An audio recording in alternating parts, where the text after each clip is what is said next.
On today's episode of Fit Life, we are swapping out the cracked S14 gas tank with the new used one, and hopefully learning a few new things along the way. So stay tuned.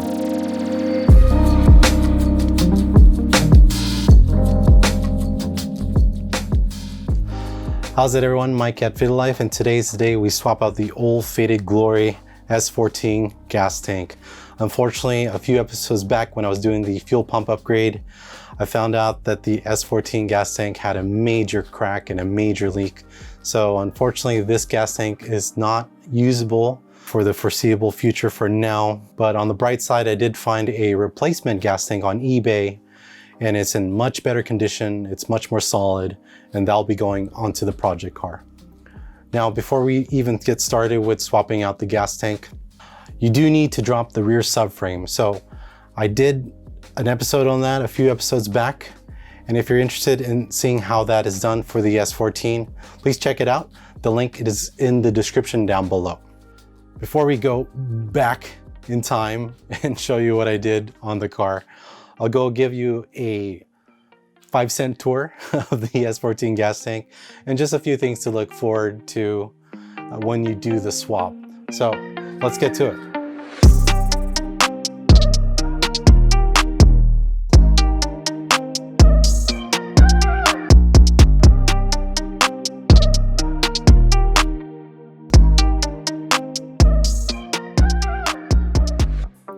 So here is the replacement S14 gas tank. It's in much better condition than my original S14 gas tank. What to look for on a used new gas tank is make sure that there are no cracks along the seams or anywhere that is prone to cracking and stress. All right, moving to the original S14 gas tank. Here is where it failed, unfortunately. It's right here. You can see the crack right there.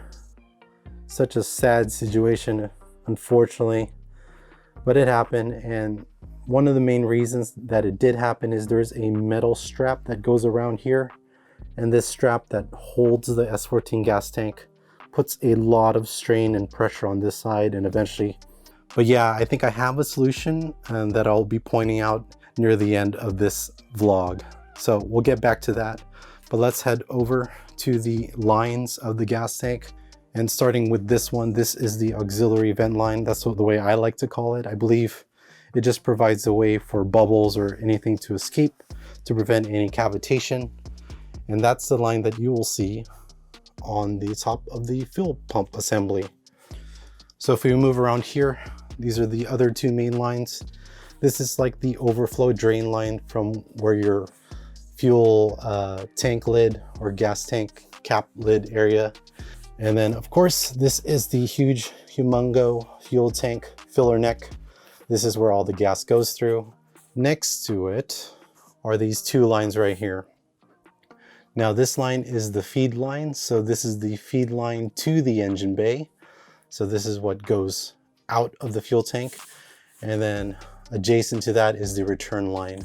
And this is returning from the engine bay to the gas tank. Now this three-way line is another vent line. It goes into this section of the gas tank and also that section of the gas tank. So, but it also hits an auxiliary section. If your car is OBD 2, it hits the evap canister that's tucked under the back. But I'll show you where this line actually attaches to. And it's pretty easy. It's just assembled with some clips, hose clips, and you just declamp them and then remove the hose. On the back side of the S14 gas tank, there's a metal shroud. It just protects the gas tank right here. You do not need to remove it if you're dropping the S14 gas tank, so leave it as is. However, as you can see, these are the straps, and these are the ones that need to be removed. So there are two straps on the S14 gas tank. They're held in by 17mm bolts. And then on the opposite side is actually attached to a pivot pin or a hinge. And that, in perfect circumstances, allows the gas tank to drop like this and pivot downward. Unfortunately, these old cars, it's probably going to be rusted to the underside of the undercarriage of the S14 chassis. So you may have to depin it and then just drop the S14 gas tank. Let's get started with the real work. All right, so we're underneath the S14 Here's the gas tank, and here are the things that you need to remove. So for the lines, it's this one right here. This goes to the evap canister. This is the vent line for the top part. And then you also got these two lines, which is the feed and the return line. So just loosen them up, unscrew them. And then last but not least, right here, I'm gonna remove these two lines right here. This is the filler neck tube. And then bolt wise, right here, this one right there, I believe that's 17 millimeter. And then on the opposite side, all the way over there. Okay, and then back there, here we go for under upside down view. But if you follow this trail, it actually ends at a pin. And that hinge can be removed by a cotter pin. I'll show you that later. But let's remove the main stuff for now. It's gonna give, bam! Oh yeah, there you go. Got it. Alright, let's put that off to the side.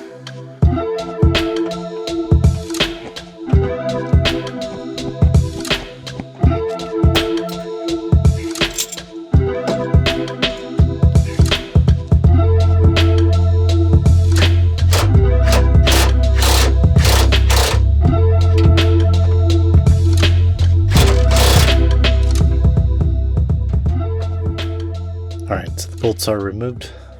This one on this side, and then this one right here on this strap. And that should be it. It should swing out now.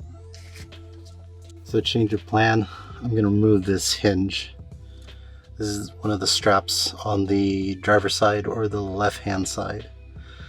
And this will kind of tilt it out. If I need to just go ahead and remove the other hinge on the opposite side. That was definitely a toughie. Whew. Now it's dropped. Just gotta route that filler hose now.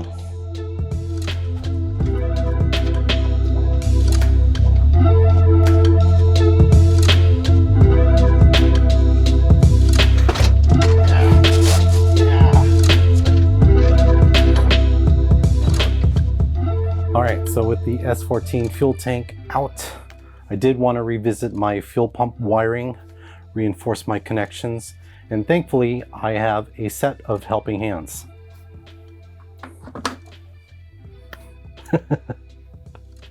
So I recently picked this up on Amazon, and it's such a useful tool for doing electrical work. It has 4 movable arms with the alligator clips, and it also comes with these insulated sleeves which protect the insulation on the wires so the alligator clip doesn't grip too hard and break the insulation. It also has pretty good room for movement, especially if you're using or working on, like, say, circuit boards or multiple wires and harnesses. So it's a very versatile tool. So we're gonna move this over to the side, and I'm gonna work on this harness for the Walbro 255 for my fuel pump. And mainly what you wanna do is spread the wire strands so these two sides mesh together, and then twist to seal. And I'm gonna twist.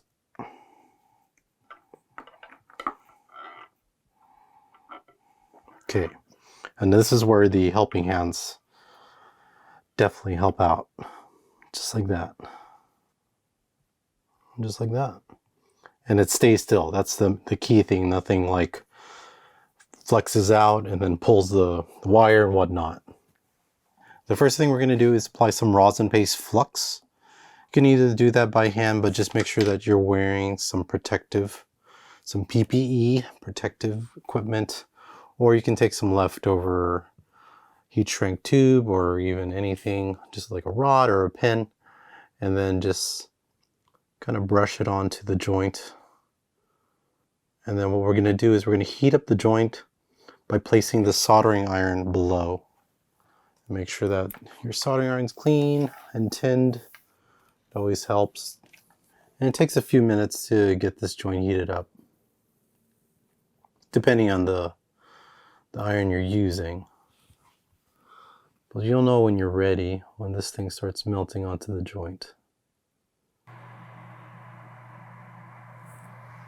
Everything's pretty much done. I'm just gonna hit this with heat shrink. Also another trick, because I came across this, I could have salvaged this side if I did the double heat shrink method, which is if you put 2 heat shrinks, just in case for any reason that you cut the wire or melt the insulation, you can save it with the spare heat shrink. So I'm gonna remember this from now on and definitely use this in the future. So I'm gonna go ahead and slide this part over the negative wire, and this harness should be good to go. So black goes to red white stripe or red teal stripe, and then red wire goes to red wire. And that's pretty much the connection. So let's wrap this up. All right, so this was definitely a neat and functional tool. Definitely gave me a set of helping hands, no pun intended, and it made installing this harness a breeze.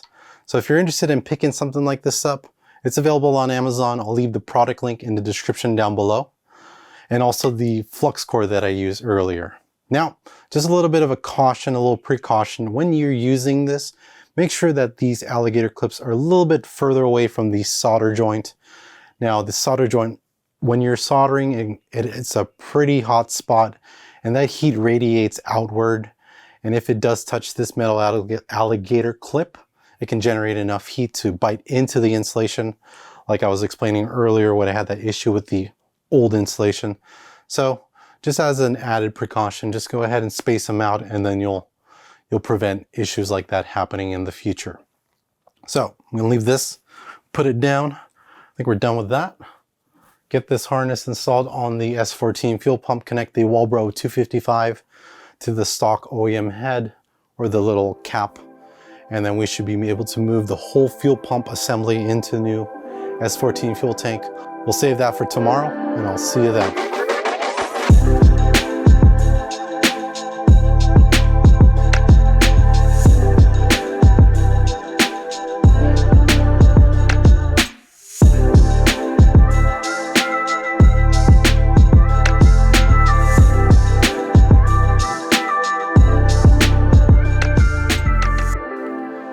So this is why you check your used equipment.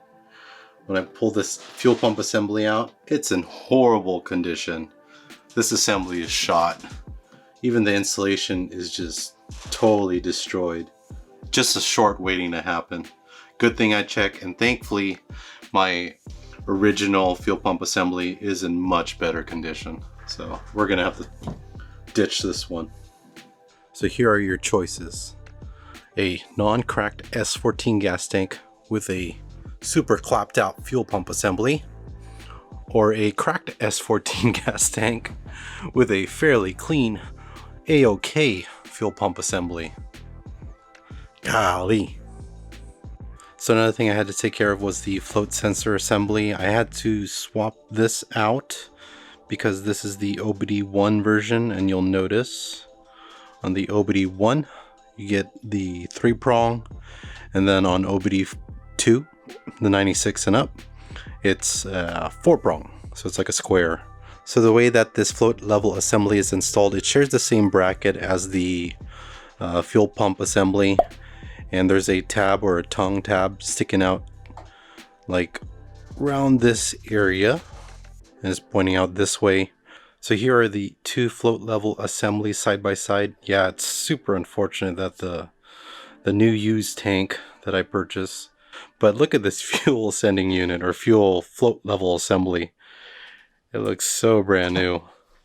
But just so you guys get another look at it, it looks much more cleaner, so I can show you that little lip or the little tab, teeth mark, whatever, the stopper. That's what's keeping this held onto the bracket. So, and what I usually do is I locate these two. I feel into the tank, and then I try to find these 2 indentations or extrusions, and then that kind of centers me where I need to put this flathead, and then just kind of get it underneath. Once you get a little bit in, twists, This will bow up, and then you'll be able to remove the float level assembly. So here it is. So the material is called Buna-N foam. It's rated at -30 to 200 degrees Fahrenheit operating temp. It's very compressible. And I picked this up at McMaster Car. If you're interested, I'll leave the information where to purchase this in the description down below. But hopefully it does the trick. Hopefully it helps us prolong the life of the S14 tank. And that's all we can hope for. So wish me luck. Hopefully this does the trick.